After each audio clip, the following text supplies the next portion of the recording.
Well, it is such a pleasure for me to welcome our next guest. She is a dear friend of mine from a long time ago in a galaxy far, far away. Robin Williams Aladeen. I knew her first as Robin Williams, and she was actually my counselor. It's fun to say that your counselor is Robin Williams, and Yes.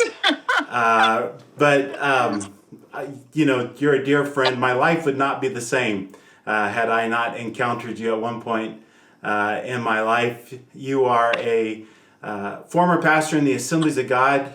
You're currently ordained in the Reformed Church in America. You have a counseling practice in San Francisco. Robin, it's so good to see you again. You too. You too, Brent. I love your story. I wondered if you'd be willing to share your story with our church. Going back, I've been married 20 years now, but I do a lot of counseling with single adults, a lot of millennials who are believers, and they would love to be married, and they would be great husbands and great wives, and for whatever reason, they're single, they're in San Francisco, they're working for Google, whatever. So that is a lot of the work that I do now.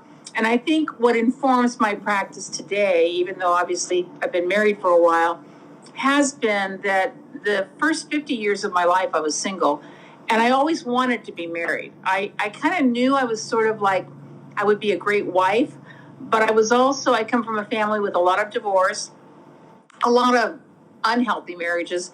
So I was very intentional that, Lord, I want to marry the right guy. I think I was questioning God. Why is this taking so long? And I'd sit at Menlo Park Presbyterian and see all these couples and think, how can this be this difficult for me to find a partner? And I think what most single adults in their 30s and 40s, the question they ask is, well, is that just not in the cards? Was that never a part of God's plan for me? My response to that is, if one of the desires of your heart is Psalm 37, a desire to be partnered, I think that's something that the Holy Spirit has implanted or, put on your hard drive.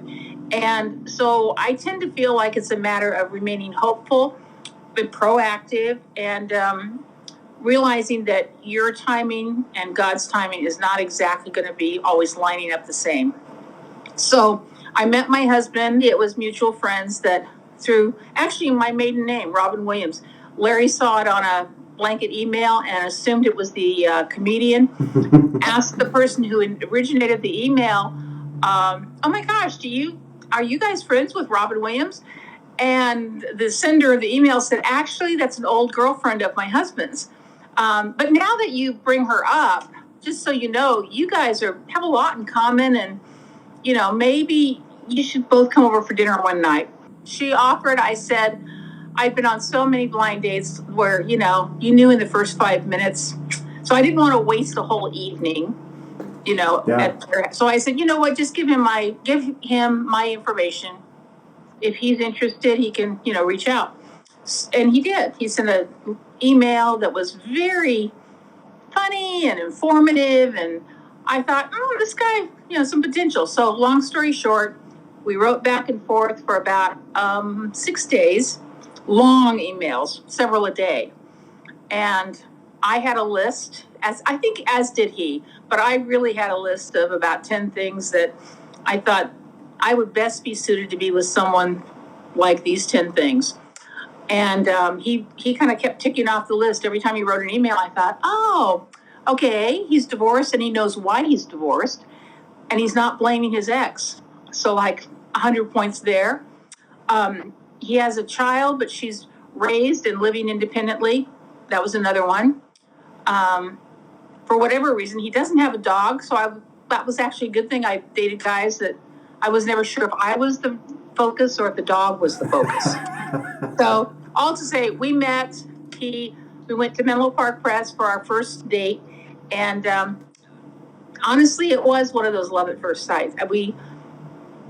I don't know how to explain that. We looked at each other, and I tell people now, I would have married him that afternoon. I was that confident, and it was a very spiritual moment of, I'm home. This is after all these years. How easy is this? There are some who choose singleness as a pathway of life. I think the vast majority of people, it sort of gets laid upon them.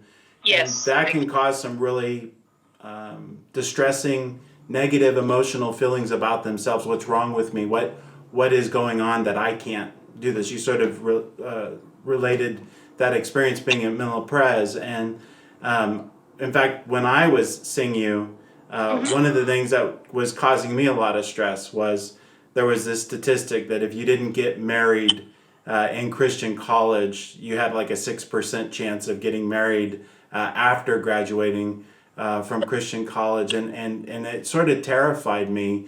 What do you say to someone who's going through like emotional despair around this issue? Okay, this is going to sound like a pastor answer. I'm going to just prepare you for that, okay? Mm-hmm.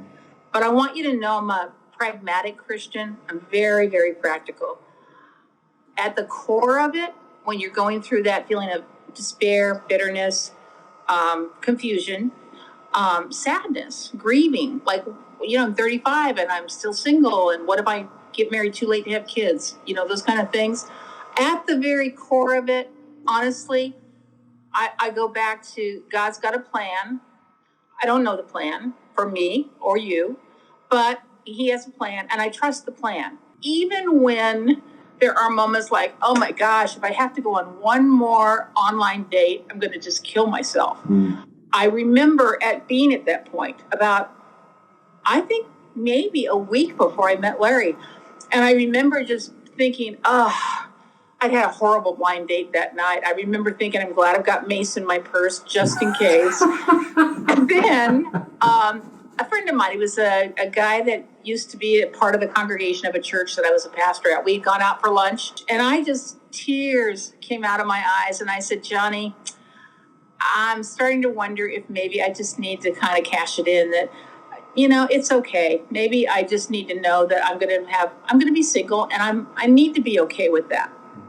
And I'll never forget, he grabbed my hand. We were at Heidi's Pies in San Mateo, and he grabbed my hand and he said, Robin, your guy is out there. And it was as though the Holy Spirit just spoke through him, because it felt like the voice of God.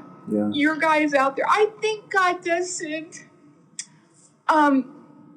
encouragement to us in various ways. It can be a book you read. It can be a conference you go to.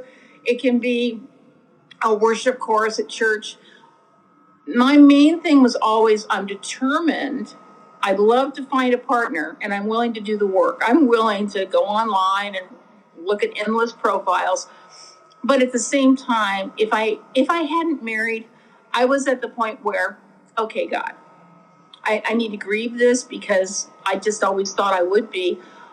But I just believe that you have something, me better than me. Maybe I'm better single, and I need to kind of relax into that and lean into it. And I did. What do you think churches can do to be a more welcoming environment for single folks?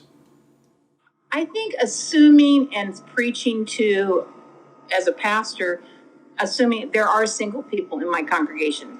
Yeah. Not everybody is dealing with their marriages. Yeah. I think being sensitive to the fact that not everybody has children, and for some people that is a real sore point. Yes. Married or single, they Absolutely. wanted children, they're not going to have them, and that's hard. So being careful with language. But I also think we as single adults, I'm thinking about my single side of myself, we can be responsible to be proactive. We can host, we can initiate. Absolutely. You don't get to say, oh, I'm single and nobody's inviting me over for Sunday lunch. I'm thinking, well, do you have a kitchen? Absolutely. Then, you need to initiate. I think you have to find what speaks to you about how to be content in whatever state you are. You might be in a marriage that's not the best. Yeah. It's figuring out, how do I be the best Robin or the best Brent that I can be in this time? If there's any joy that has come out of Corona, it's the fact that I got a chance to reconnect with you and doing this series, and said, oh, I know the exact story that I'd love to tell for that day. And it's so good to see your face again. And thank you. For coming today. Thank you.